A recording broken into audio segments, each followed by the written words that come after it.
प्रभु यीशु ख्रीष्टंकर अति मधुर एवं बहुमूल्य नाम आपण प्रत्येक को अमृत मानर ए कार्यक्रम को स्वागत करे।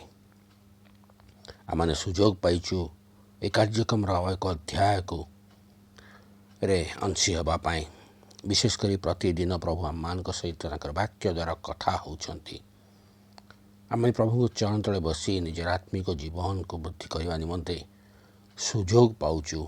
यह प्रभु को अनुग्रह आशीर्वाद आसतु प्रभु को धन्यवाद देवा प्रार्थना करवा। मनकर अत्यंत दयालु परम मंगल पिता धन्यवाद दौच प्रभु तुम्हारी महानाम को धन्यवाद दौच प्रभु तुम आम मान को सुजोग दौच प्रतिदिन तुम चरण तले बसिया दिन पर दिन देखे आज दिन मध्य देखा देल धन्यवाद दौ दौ तुम चरण तल को आसी आम मैंने मागुचु प्रभु दयाकर अनुग्रह कर आज दिन टी सुंदर भाव में काटापी साहाय्य कर तुम उपस्थित आम जमी दिन काटिपारू तत्सहित प्रभु शैतान समस्त चातुरतार आम को सुरक्षा प्रदान कर जो वाक्य तुम दबाक जाऊछ से वाक्य को बुझी जीवन में व्यवहार करने तुम ऊर्ध्वर साहाय्य कर एवं चालना प्रदान कर पवित्र आत्मा को शक्ति मान को मध्य जोगाओ प्रार्थना यीशु का नाम रे मागुछु आमीन। प्रभु को अनुग्रह आशीर्वाद रु आमे अति सुंदर भाव में प्रतिदिन प्रभु को वाक्य रू किसी शिखुअछु। आज जो विषय नहीं आम ध्यान करने जाऊछु तार प्रसंगटे होची ईश्वर को अस्वीकार ईश्वर को अस्वीकार। ध्यान को जीवा पूर्व अनुरोध करे जो नूतन भाव में आसचंती से माने चैनल टी को सब्सक्राइब करी अंशी हूँ कारण जद्वारा से माने परवर्ती समस्त कार्यक्रम सहजरे अंशी हो पारे एवं तत्सहित अन्यमान को शेयर करंतु लाइक करंतु एवं आम को मध्य उत्साहित करंतु आम निमंते प्रार्थना मध्य करंतु। आसंतु प्रभु को वाक्य गोटे अंश पाठ करिबा। तीतस तार एक पर्व तार 15 पद एवं 16 पद। तीतस एक पर्व 15 पद एवं 16 पद लिखा जाए सूची लोकमान निमंते समस्त ही सूची किंतु कलुषित और अविश्वासी मान निमंते कौन सी विषय सूची नुहे बरं सेमानक मन और विवेक उभय ही कलुषित। से माने ईश्वर को जानती बोली स्वीकार करती किंतु सेमानकर कर्म द्वारा तांको अस्वीकार करती। से माने घृण्य अबाध्य पुणी समस्त सत्कर्मर अयोग्य। प्रभु ए पट वाक्य एवं ताको बुझिबारे आम मान को साहाय्य करंतु। एठारे पाउल कहती सूची लोक अर्थात जार हृदय परिष्कार सेमान निमंते समस्त विषय सर्वदा सूची थाए किंतु जो मान को हृदय कलुषित और जो माने अविश्वासी सेमान निमंते समस्त विषय कलुषित कारण सेमान मन और विवेक उभय ही कलुषित। आमे मध्य प्राय देखि थाउ जो मान को हृदय मध्य छंद कपट थाए सेमान को हृदय सर्वदा कलुषित थाए। एपरी व्यक्ति माने सर्वदा अन्य को संदेह दृष्टि रे देखि थांती। सेमानकर विवेक कलुषित थिबारु सेमाने अन्य को मध्य सेही परी व्यक्ति बोली भाबी थांती। सेपरी व्यक्ति साधारण भाव में कहा को विश्वास करती नहीं। सेपरी व्यक्ति सर्वदा विभिन्न प्रकार मंद विषय प्रति आकृष्ट होती। से माने सर्वदा अन्यर क्षति विषय ही चिंता करि थांती।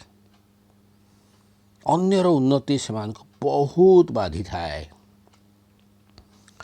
सेपरी व्यक्ति ईश्वर को जानती बोली स्वीकार करती किंतु निजर कर्म द्वारा ईश्वर को से माने अस्वीकार करती। याकूब तार 2 पर्व 26 पद लिखा जाए आत्मा बिना शरीर जेपरी मृत ସେହିପରି କର୍ମ ବିନା ବିଶ୍ୱାସ ମଧ୍ୟ ମୃତ। ଆଉ ସେହିପରି ବ୍ୟକ୍ତି ଯେ ଈଶ୍ୱରଙ୍କୁ ଜାଣେ ବୋଲି କୁହେ, ଈଶ୍ୱରଙ୍କୁ ବିଶ୍ୱାସ କରେ, କିନ୍ତୁ ତା'ର ସମସ୍ତ କାର୍ଯ୍ୟ ଈଶ୍ୱରଙ୍କ ଦୃଷ୍ଟିରେ ଘୃଣାଯୋଗ୍ୟ ହୋଇଥିବାରୁ ବାକ୍ୟ କୁହେ, କର୍ମ ଉତ୍ତମ ନଥିବାରୁ ତୁମ୍ଭର ବିଶ୍ୱାସ ମୃତ। ସେହିପରି ଯାକୋବ 2 ଯଦି ଆମେ 24 ପଦକୁ ପାଠ କରିବା, ସେ ଲେଖାଯାଏ, କେବଳ ବିଶ୍ୱାସ ଦ୍ୱାରା ମନୁଷ୍ୟ ଧାର୍ମିକ ଗଣିତ ନ ହୋଇ କର୍ମ ଦ୍ୱାରା ଧାର୍ମିକ ଗଣିତ ହୁଏ। ଏବଂ ଯାକୋବ 2:22 ଲେଖାଯାଏ, କର୍ମ ଦ୍ୱାରା ବିଶ୍ୱାସ ସିଦ୍ଧ ହୁଏ। ବାଇବେଲରେ ଥିବା ବିଶେଷ ବ୍ୟକ୍ତିମାନଙ୍କୁ ଦେଖୁ, ଯେଉଁମାନେ କେବଳ ଈଶ୍ୱରଙ୍କୁ ବିଶ୍ୱାସ କରି ଜୀବନ କାଟିଛନ୍ତି ତାହା ନୁହଁ, ବରଂ ନିଜର କର୍ମ ଦ୍ୱାରା ବିଶ୍ୱାସକୁ ସେମାନେ ସିଦ୍ଧ କରିଛନ୍ତି। ନୋହଙ୍କ ବିଷୟରେ ଦେଖିବା। ନୋହ ଈଶ୍ୱରଙ୍କୁ ବିଶ୍ୱାସ କଲେ। ଈଶ୍ୱର ଯେପରି ଆଦେଶ ଦେଲେ ସେହିପରି କର୍ମ କଲେ, ଜାହାଜ ନିର୍ମାଣ କଲେ, ନିଜେ ଓ ନିଜର ପରିବାରକୁ ରକ୍ଷା କଲେ। ଅବ୍ରାହମ ମଧ୍ୟ ବିଶ୍ୱାସ କଲେ, କର୍ମ ମଧ୍ୟ କଲେ। ଆଉ ଦାଉଦଙ୍କ ବିଷୟରେ ଦେଖୁ, ଦାଉଦ କେବଳ ବିଶ୍ୱାସ କରୁନଥିଲେ, ସେ କର୍ମ ମଧ୍ୟ କରୁଥିଲେ। ଏବଂ ଆମେ ଆମର ପ୍ରଭୁ ଯୀଶୁଖ୍ରୀଷ୍ଟଙ୍କୁ ଦେଖୁ, ଯିଏ ନିଜେ ଈଶ୍ୱରଙ୍କ ପୁତ୍ର ହୋଇ ପିତାଙ୍କ ଉପରେ ସମ୍ପୂର୍ଣ୍ଣ ବିଶ୍ୱାସ କରୁଥିଲେ, କିନ୍ତୁ ଜଗତରେ ବାସ କରିବା ସମୟରେ ନିଜର କର୍ମ ଦ୍ୱାରା ସେ ଈଶ୍ୱରଙ୍କୁ ବା ପିତାଙ୍କୁ ଗୌରବାନ୍ୱିତ କରୁଥିଲେ। ସେ କର୍ମ ଦ୍ୱାରା ଅନ୍ୟମାନଙ୍କୁ ଈଶ୍ୱରଙ୍କ ନିକଟକୁ ଆଣିପାରିଥିଲେ। ତେଣୁ ମନେ ରଖିବା, ଯେଉଁଠାରେ କର୍ମ ନାହିଁ ସେଠାରେ ବିଶ୍ୱାସ ମୃତ ହୁଏ।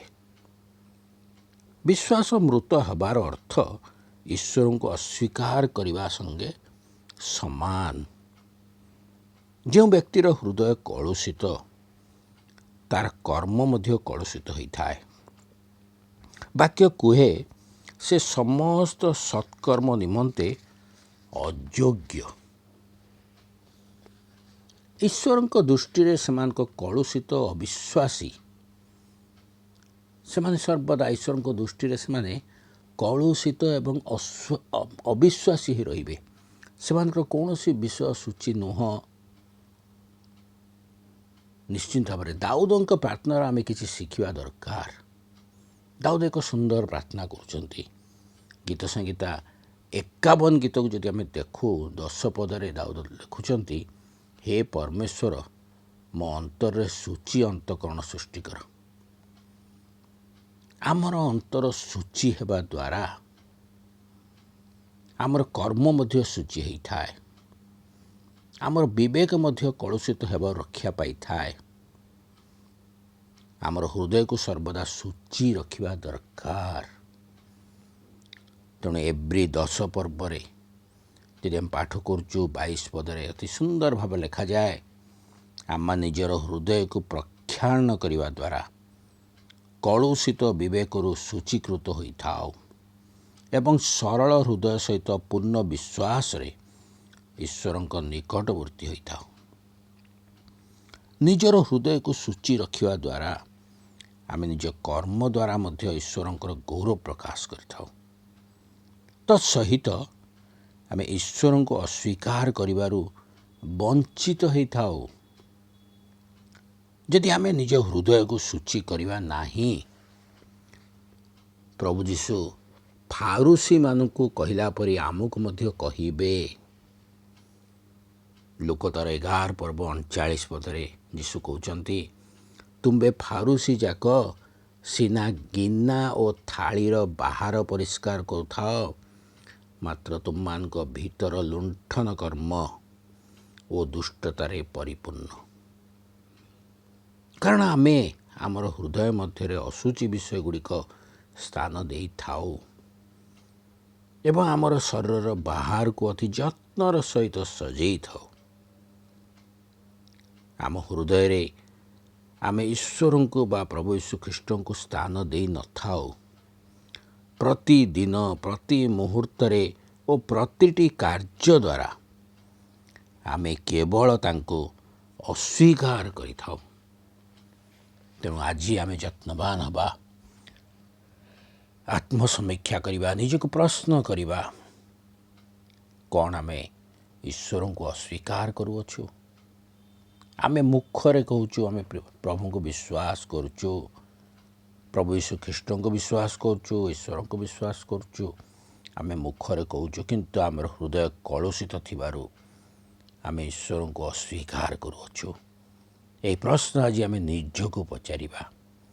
ପ୍ରଭୁ ଏ ଅଳ୍ପ ଚିନ୍ତାରେ ଆଉ ଏହି ପ୍ରଶ୍ନର ସହିତ ଆମମାନଙ୍କୁ ସେ ଜ୍ଞାନ ବୁଦ୍ଧି ପ୍ରଦାନ କରନ୍ତୁ, ଚାଳନା ପ୍ରଦାନ କରନ୍ତୁ, ଆଶୀର୍ବାଦ ପ୍ରଦାନ କରନ୍ତୁ। ଆସନ୍ତୁ ପ୍ରାର୍ଥନା କରିବା। ମଙ୍ଗଳମୟ ପିତା, ଧନ୍ୟବାଦ ଦେଉଛି ପ୍ରଭୁ ଏକ ସୁନ୍ଦର ବାକ୍ୟ ପାଇଁ। ହଁ ପ୍ରଭୁ, ଏକ ଛୋଟ ବାକ୍ୟ ହେଲେ ମଧ୍ୟ ତୁମେ ଅତି ନିଗୁଡ଼ ବିଷୟ ଆମମାନଙ୍କୁ କହିଛ। ହଁ ପ୍ରଭୁ, ଆମେ ଜଗତରେ ବିଶ୍ୱାସିନୀ ଭାବରେ ଜୀବନ କାଟୁଅଛୁ, ଅନ୍ୟମାନଙ୍କୁ ମଧ୍ୟ ତୁମର ପରିଚୟ ଦେଉଛୁ। ହଁ ପ୍ରଭୁ, କିନ୍ତୁ ଆଜିର ବାକ୍ୟ କୁହେ ପ୍ରଭୁ, ଆମେ ଅଶୁଚି ବିଷୟ ଗୁଡ଼ିକ ହୃଦୟ ରଖିଥିବାରୁ ଆମେ ତୁମକୁ ଅସ୍ୱୀକାର କରୁଅଛୁ। ଆମର କର୍ମ ଦ୍ୱାରା ପ୍ରଭୁ ଆମେ ତୁମକୁ ଅସ୍ୱୀକାର କରିଅଛୁ। ଆମକୁ କ୍ଷମା ଦିଅ ପ୍ରଭୁ, କ୍ଷମା ଦିଅ, ଚାଳନା ଦିଅ, ଯେପରି ଆମେ ଏହା ବୁଝିପାରିବୁ। ଆମେ ମୁଖରୁ କେବଳ ତୁମକୁ ସ୍ୱୀକାର ନ କରି ପ୍ରଭୁ ହୃଦୟରୁ ତୁମକୁ ସ୍ୱୀକାର କରିବୁ। ଏକ ସୂଚି ହୃଦୟ ନେଇ ତୁମ ଚରଣ ତଳେ ବସିବୁ ଏବଂ ପ୍ରଭୁ ତୁମରି ବାକ୍ୟକୁ ଧ୍ୟାନ କରୁ କରୁ ଏହି ପ୍ରଶ୍ନ ଆମେ ନିଜକୁ ପ୍ରତିଦିନ ପଚାରିବୁ, କ'ଣ ଆମେ ତୁମକୁ ସ୍ୱୀକାର କରୁଛୁ ନା ଅସ୍ୱୀକାର କରୁଛୁ? ହଁ ପ୍ରଭୁ, ସେହିପରି ଅନୁଗ୍ରହ ଆଶୀର୍ବାଦ ଆମମାନଙ୍କୁ ପ୍ରଦାନ କର। ପ୍ରାର୍ଥନା ଯୀଶୁଙ୍କ ନାମରେ ମାଗୁଅଛୁ, ଆମେନ୍।